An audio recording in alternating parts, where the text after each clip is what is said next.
the language around religious trauma really shifted since COVID. Mm-hmm. So there's a lot more language around it. Hey there, it's Kelly from Zinni Me. Before we get started on today's episode, I want to invite you to one of our greatest trainings ever. It's how to build and grow a profitable solo or group practice sustainably. All you got to do is check it out at zinnime.com/podcast. All right, on to our episode. Hey, everybody. Welcome to the Starting a Counseling Practice Podcast Success Story. I'm really excited about today's guest, Cassidy Duhadaway. Did I say it right? I always Close, close. close. Just So do close. that away.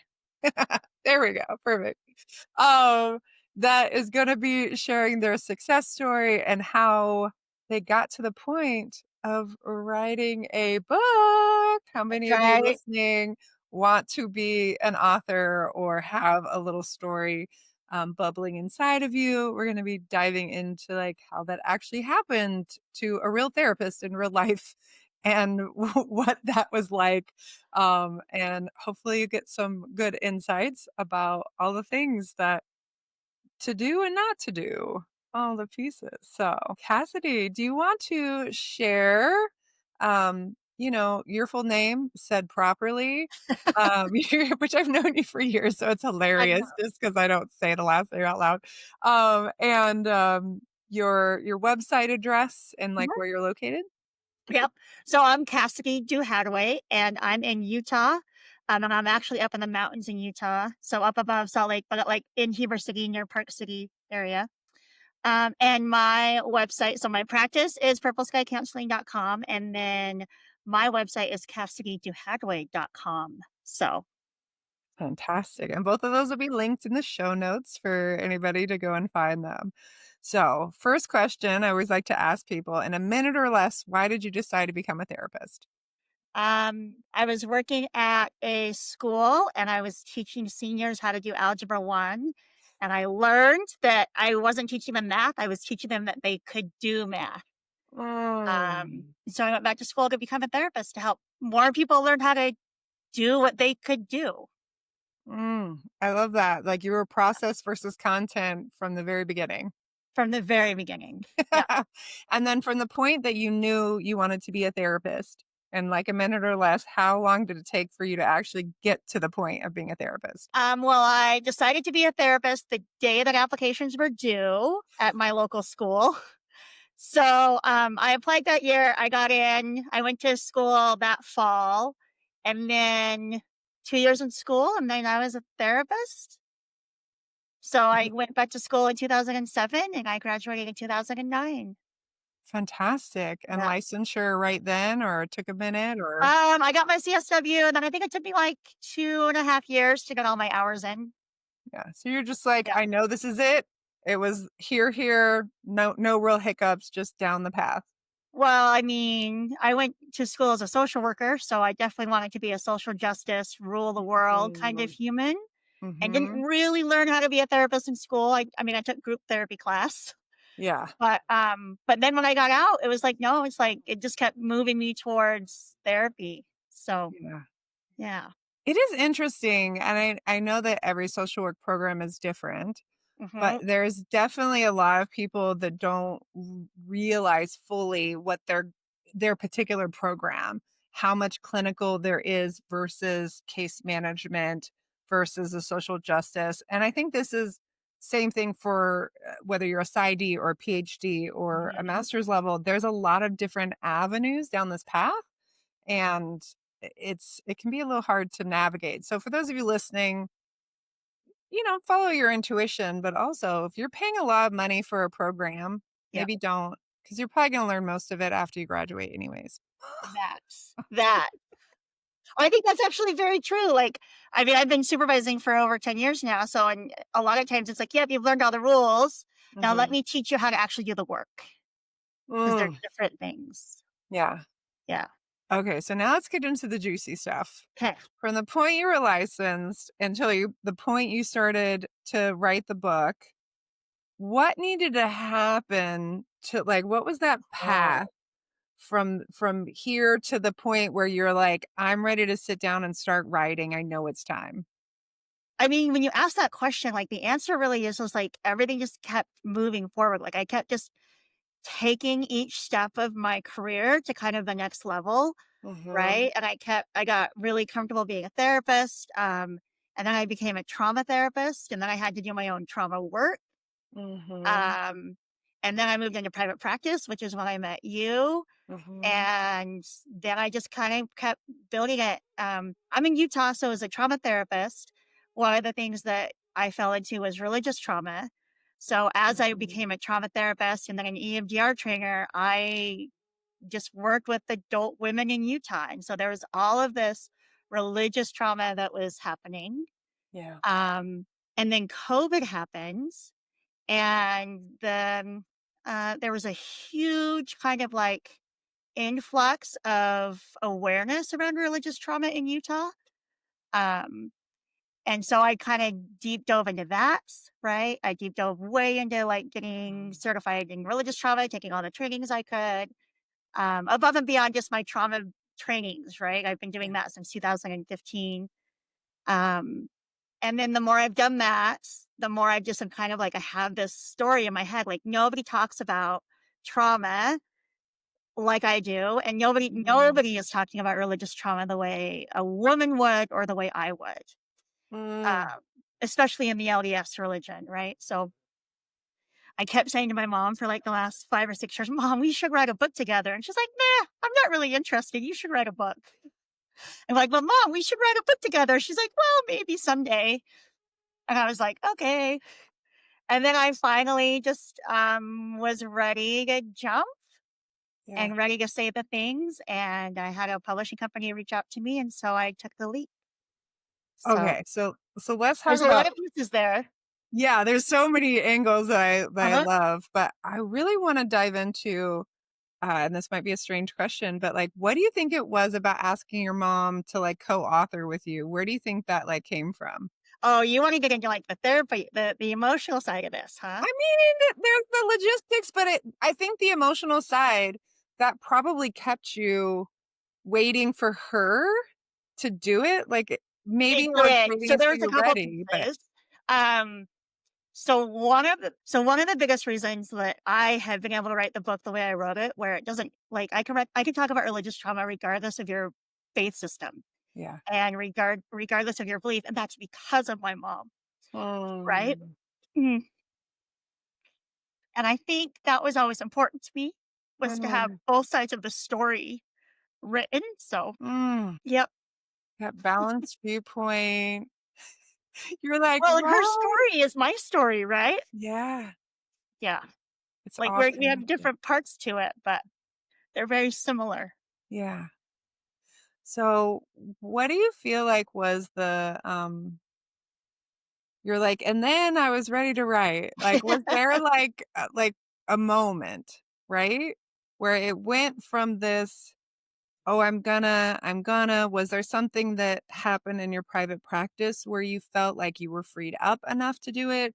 Was it something personal where you were like, "I'm just fired up and like my being will not quiet up," Mhm. or like what was happening for you?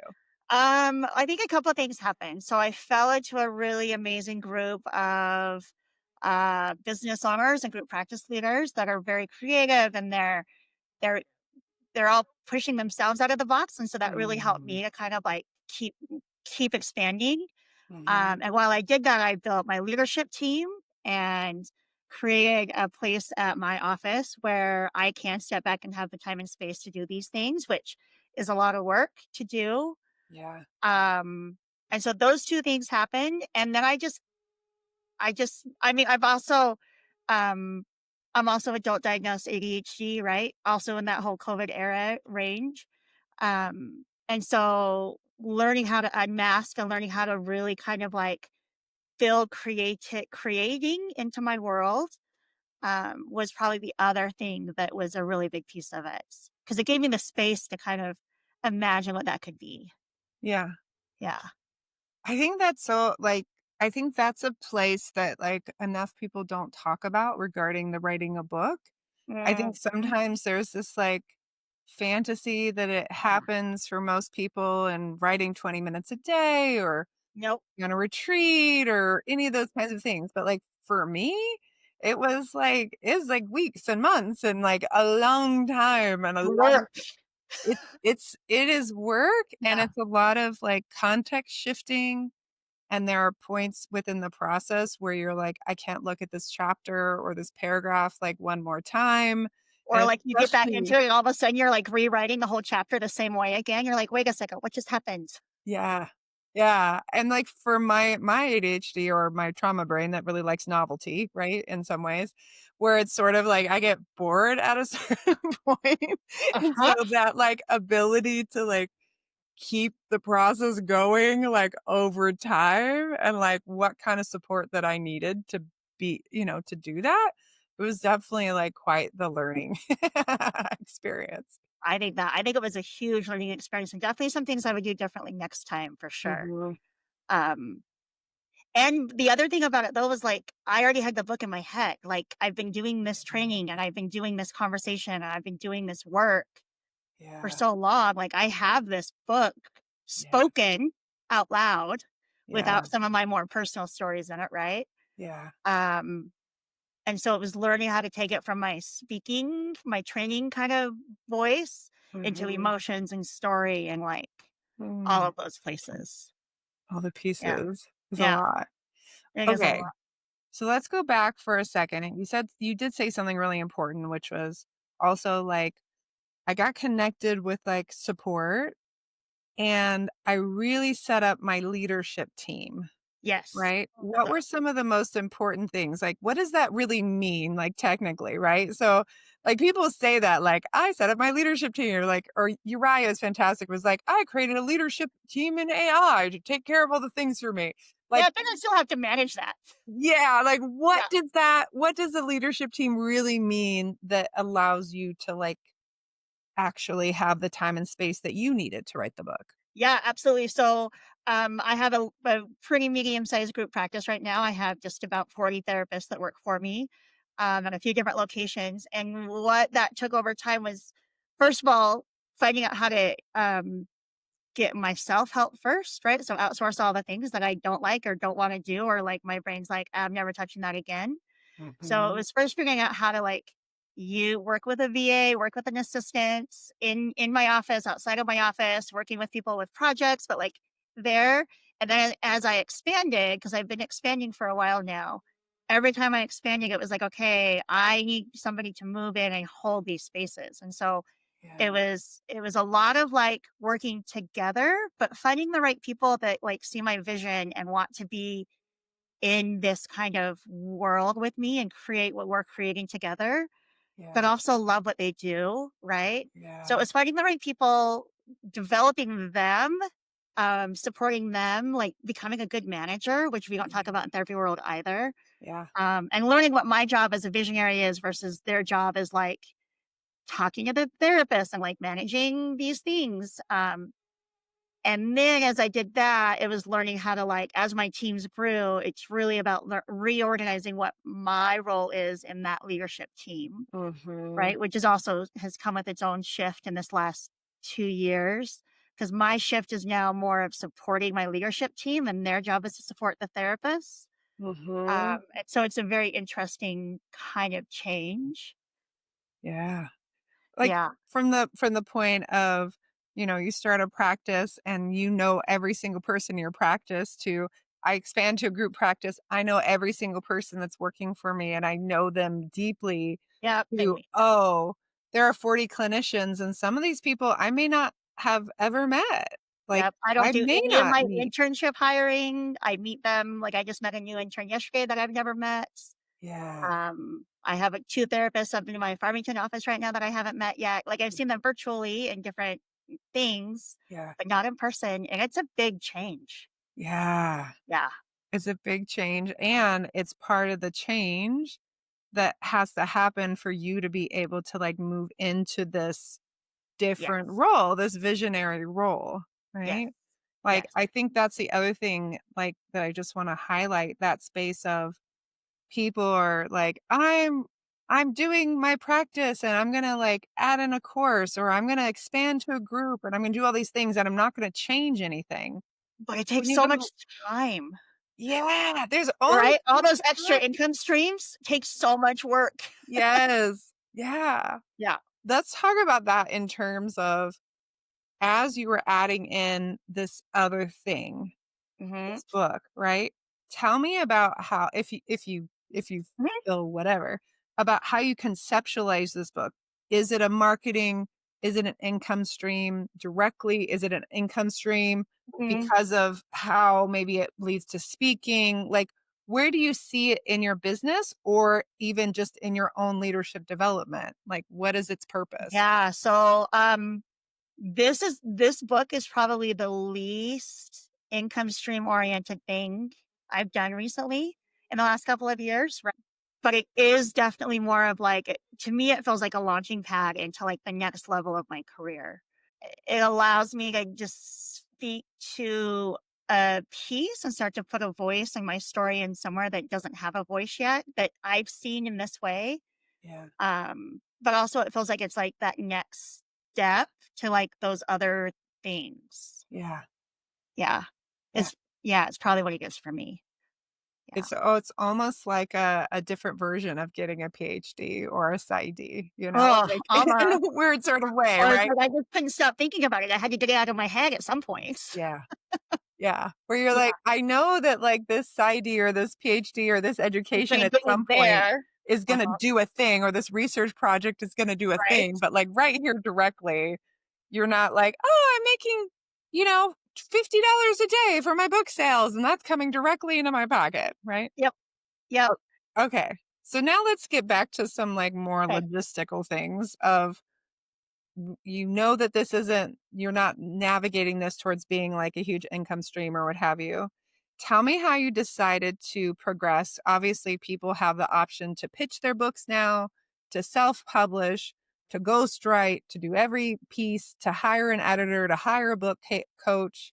What was your process like and why? My process kind of looked like I had a small publishing company reach out to me, and they're kind of the in between this the self publishing and the big publishing companies. So it's Mhm. kind of like a pay for support as you go, but we'll help you launch your whole book.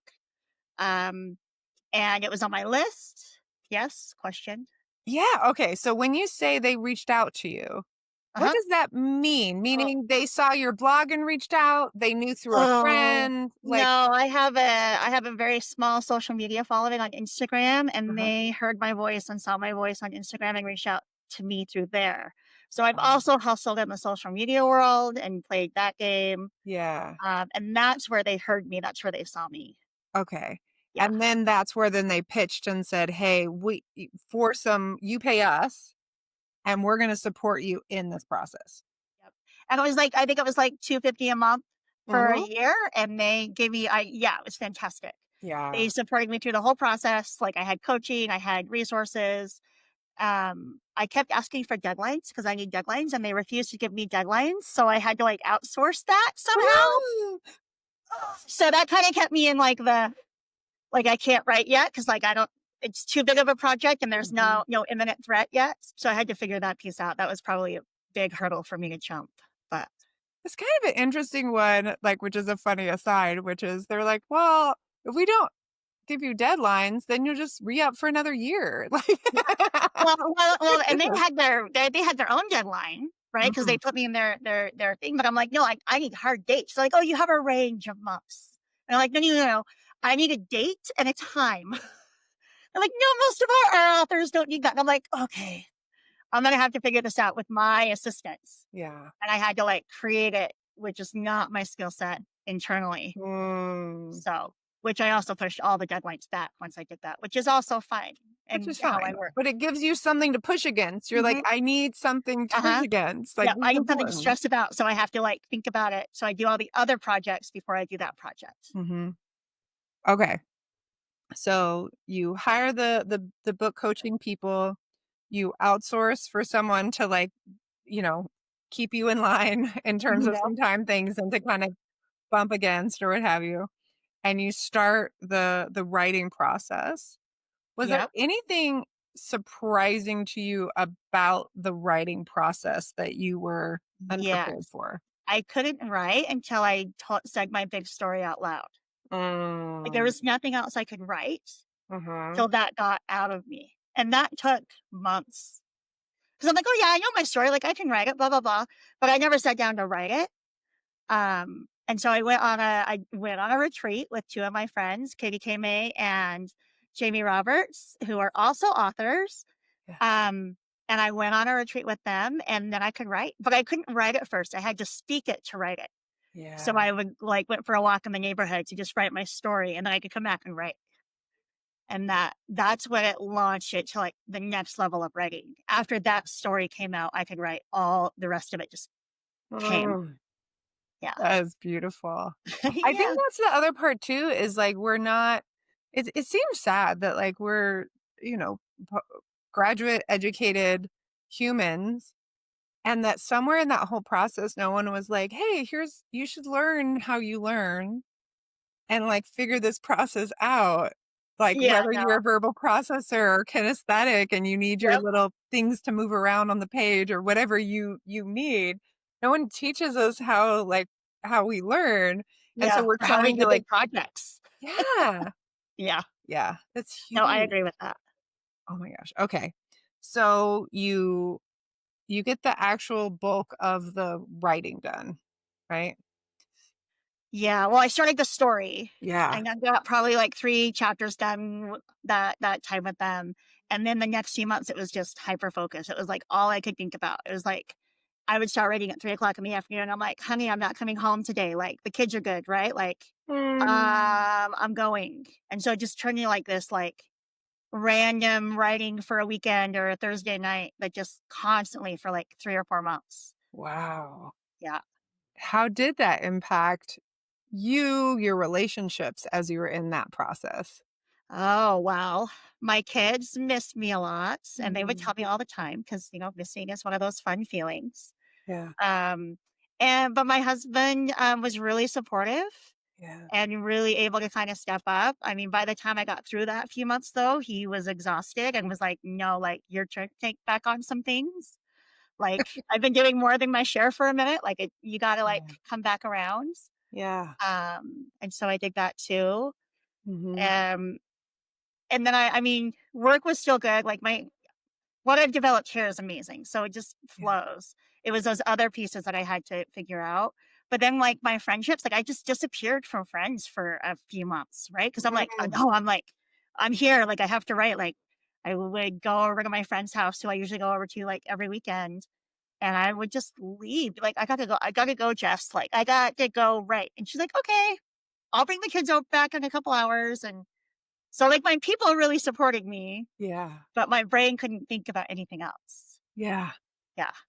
Which is like sort of like so beautiful and exciting and right? Sort of that that like that's what well, in one side it's like that's when I know it's something so good, right? Yeah, You're like, just like, the oh gift keeps coming. Here's all the yeah, things. this is the Uh-huh. thing. This is like pouring out of me. I it sounds so trite to say like I was a vessel for the story, you know, but like that space of like there's something um I think it's funny to say spiritual in the midst of what you're talking No, about. but it is. I think it is, but it's very much that spiritual feeling, right? Of being in the zone and, like, being in the flow and being in that, like, Mhm. that process of it. I think it's very much that. Yeah. Yeah, Okay. for So sure. now we talked a little bit about like what the book is about, but can we talk a little bit about like was there anything that surprised you when the book was done about how the vision shifted? Did it stay really solid? And Uh, yeah. yes, I think so there was one moment, so, Jamie Roberts, one of my friends, came to, one of my trainings, and she's from California, and she came to Utah, and she just made this comment to me at one point, and she said, "I can really see how you're a bridge, right, between, Mm, like, her world and, like, queer life and LDS women." And she made that comment to me, and then it was like, "Oh, now I know how to write the book," right? mhm. Because, like, there's this social justice warrior part of me that wants to talk about patriarchy and culture and sexism and racism, but, like, that's not who this book is for. Like, that's Mhm. just adding piece to it, Yeah. right? Just makes it bigger.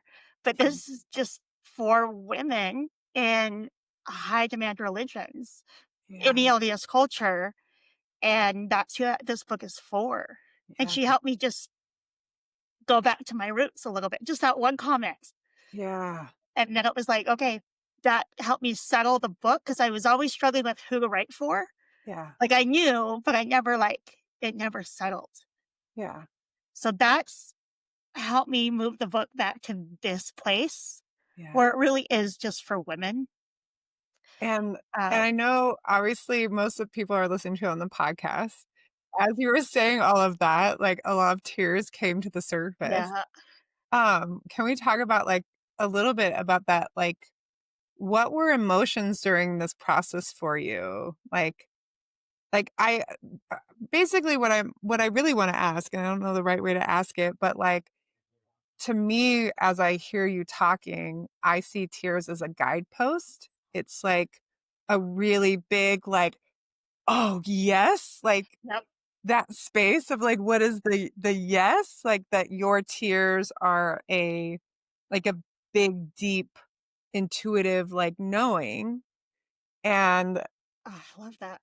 yeah, Yeah, I think I did. I think that is just a big intuitive knowing, yeah, right? Because they're tears about like settling, yeah, right? And knowing my truth yeah. fully, I think. Yeah. Yeah. And what happens, like somatically for you when you like, even just talking about your book right now with like another human, knowing that this is going to go out to thousands of Mhm. therapists, like, what is it like to be like out here, like really sharing your story? Now or in the book? Those are probably two different answers, but She did both. Yeah. right, right Right now. now And it's then really also in the book.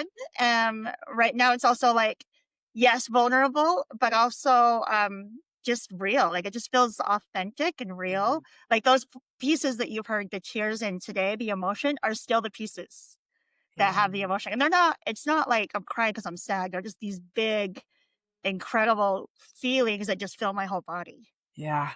Yeah. Yeah. It's So, just like, this is truth. And I uh-huh. can Yep. feel it as I'm speaking it, and it's so big that it is, like, coming out of me, like, I cannot hold the truth in. Yeah. Mm, Yeah. It just explodes. So, yeah, yeah. alright. And then when you think about, like, this book Uh-huh. and how many women in high demand religions and maybe even therapists that are working with these women who maybe don't really understand really what these women are going through. Maybe they're judging these women, maybe they're colluding with these women, maybe they're, Yeah. just Or irritated with they these don't women. understand the depth of it, right? It's one Yeah, thing to understand trauma and to understand women, but it's another thing to understand the depth of what it's like to be in a religion where you were told who and what to be from the very beginning. yeah, Yeah.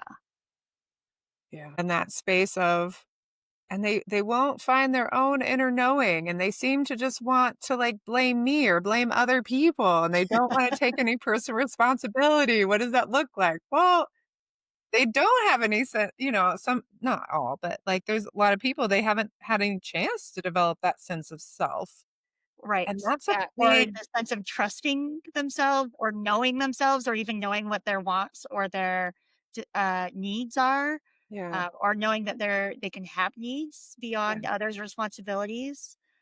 So it's a lot of unpacking and reorganizing and a lot of redevelopment for yeah, adult women. Yeah, for yeah, adults. I mean, yeah. yeah. What does your heart need? What do you mean my heart? What does your body need? What do you mean my body? I'm There's not a hungry. lot of I'm specific. not thirsty. I don't menstruate. I don't have sexuality. I don't, Yep, I fill in don't the have blank. emotions, no Yeah. emotions. Yeah. I don't So get there's a lot of tired. I don't yeah. get angry. Yep, I just keep serving others. Yeah. Okay. So, So then what is your plan now mhm. that the book is like published for getting it out into the world? How's that process going? This is the piece that's this is like marketing, and it's like a double-edged sort of like cool, exciting, and like, oh my goodness, I have to do this again. Mhm. And so there's a couple really kind of fun things. I reach out to my family. I reach out to a bunch of my peers in therapy world, right? And then I just started doing podcasts. I have a list of podcasts that I want to be on that I'm reaching out to. But then also speaking. So I'm doing speaking engagements and that kind of thing as well. Yeah. And so those are kind of my things to get the book out there into the world. I have a couple book signings I'm going to do, which is going to be really fun. I know.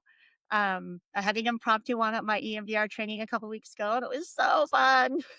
So rad. So, but it's just really been fun to see how well it's been like accepted, and people want to talk about it, and people want to hear it, and so I'm really excited to keep kind of just the conversation going around it Yeah. wherever that ends up being. So, Yeah.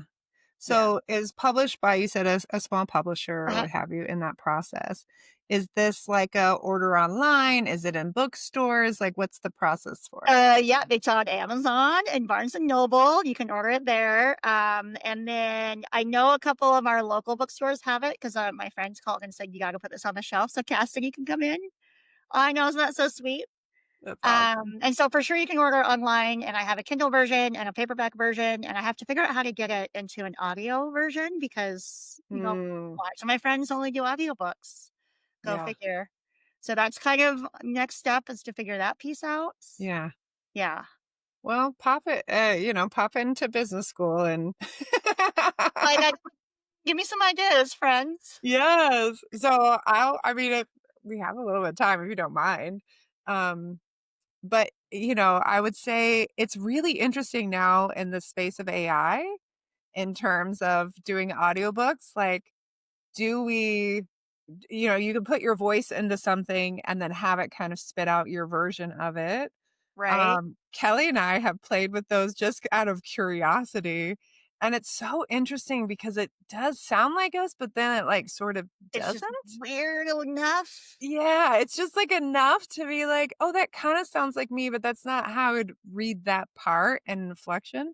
And so it's kept us from doing that because it's just we're just so personally like connected to that. It Uh-huh. also really confuses um all of those things that Kelly and I do so many things together, and it struggles sometimes to pick out our voices because we have so many things that are overlapped. Oh, that's And so for a book like that, like what do you do? Do you like each read a different chapter? Okay, but back to your thing. I could imagine for you it's such a personal book that outsourcing it to AI would probably be, like, really difficult to do. yeah. I don't think I would do it to AI. I think I'm leaning towards just hiring a reader and have somebody Oh, actually just read the stories, I yeah, think, is where I'm headed. So, yeah. Is there a reason that you're not thinking about reading it yourself? because that's probably one of the things I'm still like super self-conscious about is my Mm. well, like the rest of me, I never even think about it. But if I have to listen to my voice, I don't know about that. I'm too old. I didn't grow up listening to my voice. Maybe this is what you can get your mom to do. Maybe you can get your mom to read Oh, I it. can get my mom to read it. And now let me tell you this part of my book. So I finished my manuscripts and I printed it all out. And my mom was here. She lives in Tennessee now, and she was here for the weekend. And she canceled her whole day and sat on my couch and read the whole book that day. It was lovely. Mm. Mm. Yeah. How did it feel to see her, like, experience it? Oh, exactly like it should, I think, right? It was just like affirming in so many ways Mm. and really cool that she was the first one to read the whole manuscript. Yeah. So, yeah, It's so beautiful.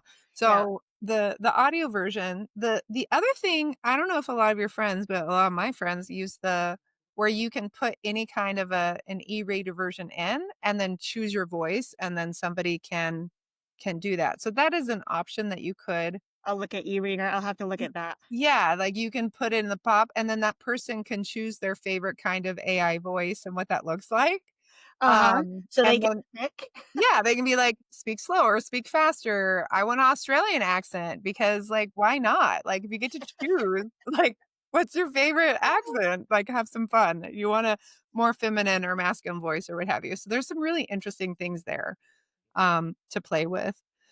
I think also, like, it would be obviously, like, such a lovely thing for you to come in and talk about it more in business school, because I think I know that there's a lot of therapists that are working with clients that are in high demand religions.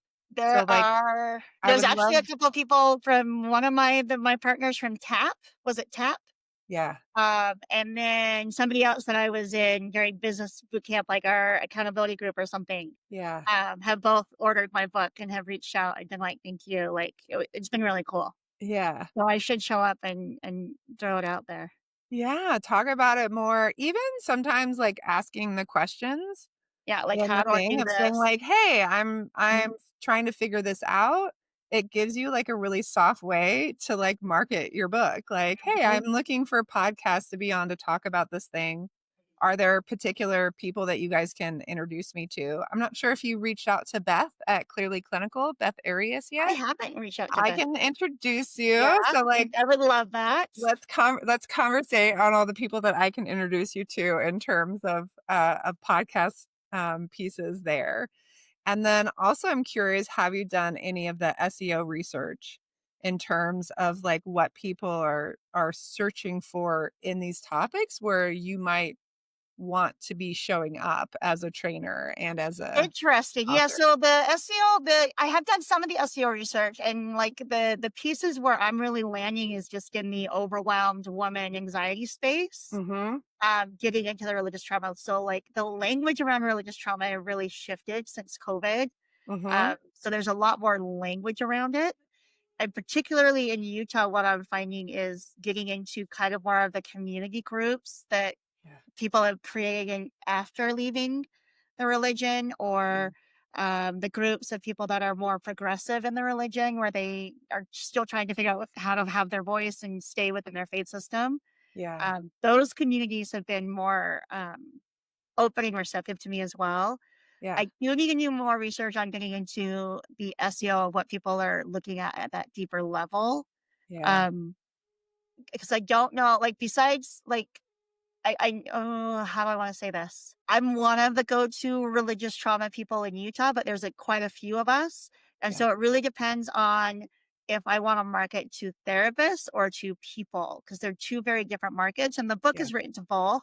yeah, Um, and the book isn't always ready for all the people, right? It's one of those like, hey, let's talk about trauma. Here, read this book about yourself. And yeah, so it's not always an easy read for some people. yeah, So it's figuring out those pieces. yeah. Um, I did fall into a deep hole last week looking at how I can get AI to promote my book for me Yeah, based off of SEO. Like, how do you yeah, recommend? Like, this is how I want you to recommend my book, and when to recommend my book. yeah. So It that's something I did too. Yeah, yeah, and, one of the pieces in terms of understanding what people are searching for is also understanding that as people are searching, people are looking to chats and to AIs more. And so the SEO research that you're doing of understanding what people are searching for means that you'll be recommended more in those searches. So it isn't about just as much about like putting it in there in terms of, hey, I want you to talk about it this right. way. Yeah, But there's also the other part of when somebody says, hey, I'm trying to figure this out and I'm not sure who to turn to or what. Are there any therapists or books you would recommend that when they type that in, that you're one of the books that's recommended? right. Right. That's my Um, goal. Yeah. yeah. And then have you claimed your Goodreads author bio yet? No, I have to claim that, and I still have to do my. There's something else on Amazon I have to do about finding my bio link too. Yeah. So Well, I hope you'll pop into Quarterly's Friends or into our inner circle so that we can like dive in and I can uh yeah, give me. I need to do that because I'm like, oh, I want some more tips and tricks. You got so yes. many. Come You back always have in. so many tips and tricks. I should know this by now.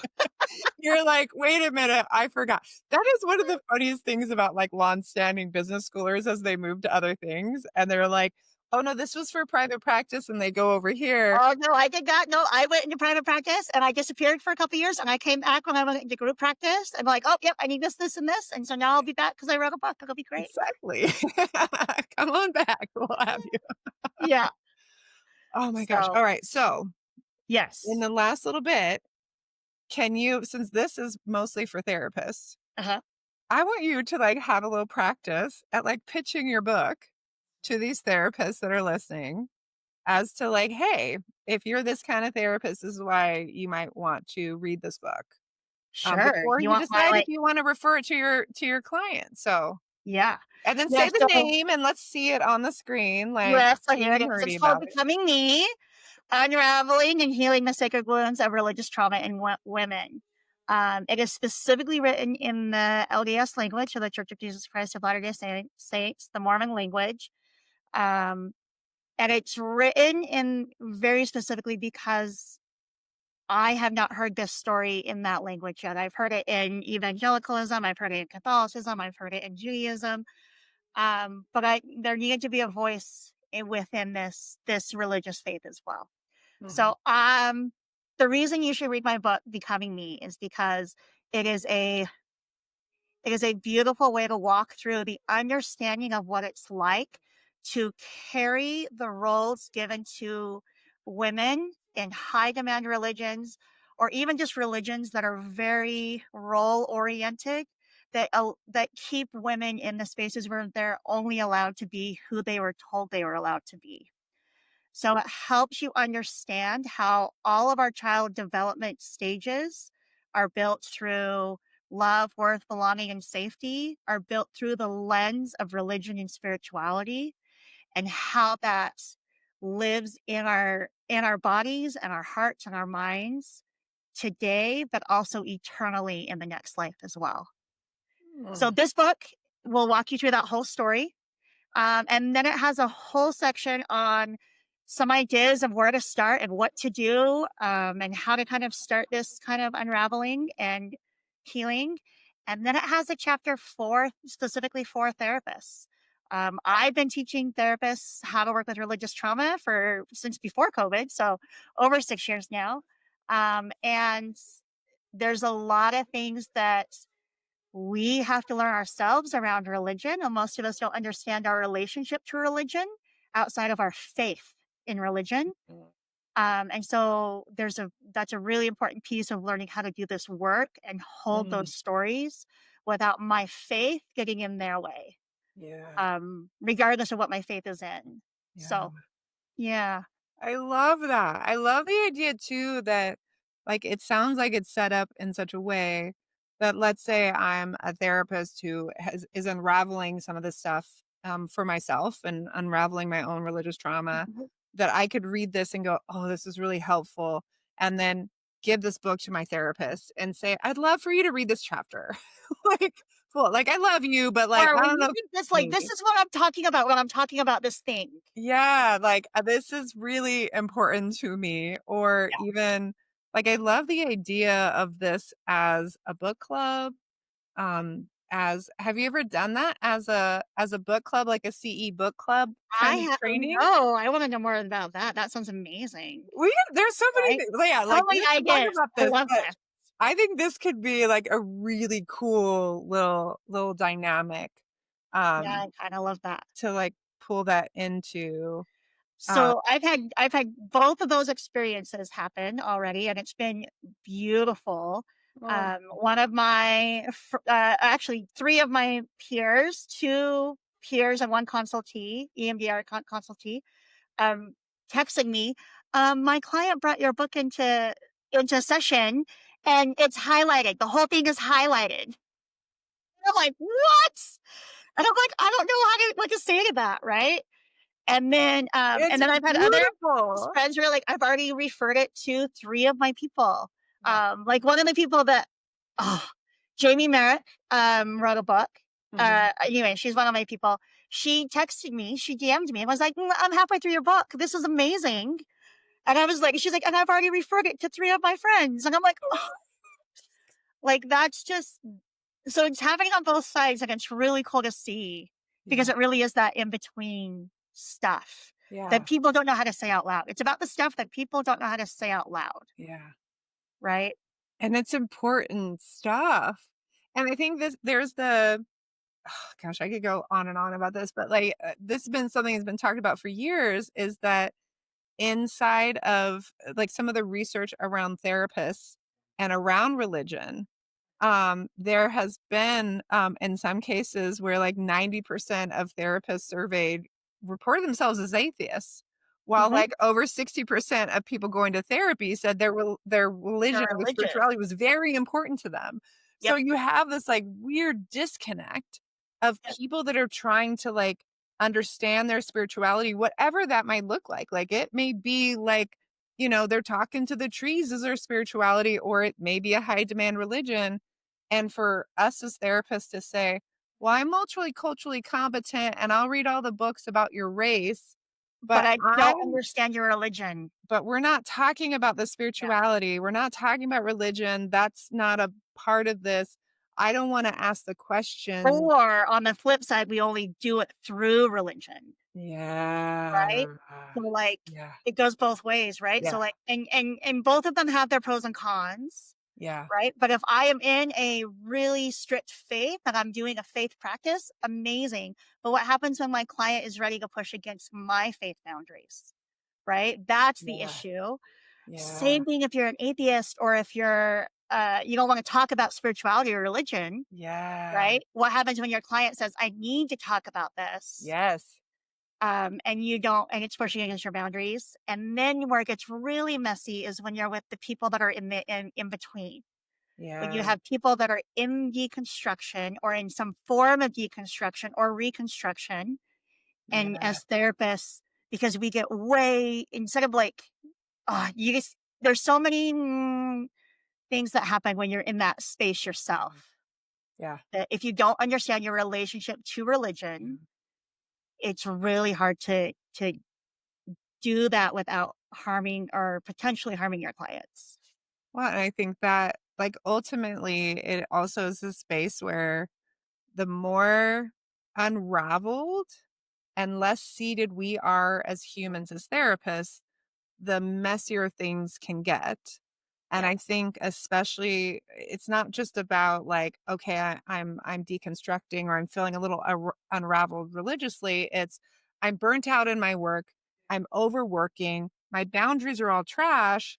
And now this stuff is coming up around religion. And so like things just get messier, but like the core of it is if I'm feeling solid, if I have enough time to process what I'm going through in my personal life, to understand what's happening somatically, to be with my body and give it attention outside of session, and then to be able to like be in there and to identify and be like, oh, that one's mine. Okay, Yeah. I'll talk to you later. Cool. Yeah. And then like, but what's the clients? And can I just Right. be here with this person? Can I use that thing that's coming up to explore and check in as opposed to see that thing coming up as like a thing that I need to talk about? Yes. Well, and I think that's where it gets really complicated with religion is because if you don't understand your relationship to that, you don't know that you're the one that's now getting in the way, Yeah. right? You don't even know that you're stepping into that Yeah. and talking about it because Yeah. you're not actively setting it aside to be with your clients. Yeah. It's wild. Yeah. I'll It's even say really cool work. this is my last like little bit, which I think is interesting when I was starting my therapy thing way long ago. And I was like, oh, people had recommended because of my faith at the time and like how I was expressing it, the American Academy of Christian Therapists. And Mhm. I went and looked at their ethical code and I read it and I was like, absolutely not. Like, sorry to judge, not. And I don't know what it's changed here, but there was specific languaging in there that went against my code of ethics. And Mhm. it It wasn't went like in a our national code of ethics versus the religious code of ethics. Yeah. yeah, and so is this space of like, "Oh, this is a different thing than what I'm imagining in terms of, hey, I wanna make sure that if somebody brings their faith in, that they feel really comfortable and that they know if they say, like, I'm speaking to God, that I'm not thinking they're psychotic. Like, here are the pieces of, like, what I imagined of faith-based work or faith I looked at it as a multicultural experience. And then I go and look and I'm like, oh, no, this is saying I can't provide therapy to gay people and like all these other That's things. And not I'm going like, to work for me. I'm like, oh, people are like, have you joined yet? I'm like, no, thank you. I'm good. I was very shy at that point, but like now I would be like, no, No, and I'm it's like, the point, right? yeah, Yeah.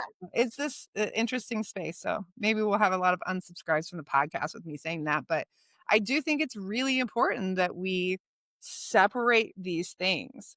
Our professional space, we understand what this is, and we can like navigate whatever's And going it's on. a constant navigation. It's not like I did that, check, I'm done, right? Yeah. Because my world changes and their worlds change Yeah. and my stuff gets triggered because I go through new life experiences Yeah. or even just opened, right? Yeah. And so it's a constant management. Yeah. Yeah. It's pretty magical. Yeah, it's All fun. right, y'all. If this doesn't make you want to read Cassidy's book or go get trained with Cassidy, I don't know what will, but I check it mean, out. And of you should course, come see me because it's pretty fun. I'm pretty fun in trainings. I would love that, honestly. Um, so check out the show notes, y'all. And of course, we're over here at Zinni Me. We got your business school for therapists. We'll hook it up and help you navigate all the aspects for your solo or group practice and everything beyond there. Good times. All right, y'all, until next time. I hope you loved today's episode. If you're a therapist who's tired of those long hours, low pay, and constantly battling burnout, don't forget our free video training designed just for you on how to build and grow a sustainable, profitable solo or group practice. Head over to zinnime.com/podcast to check it out today. Until next time.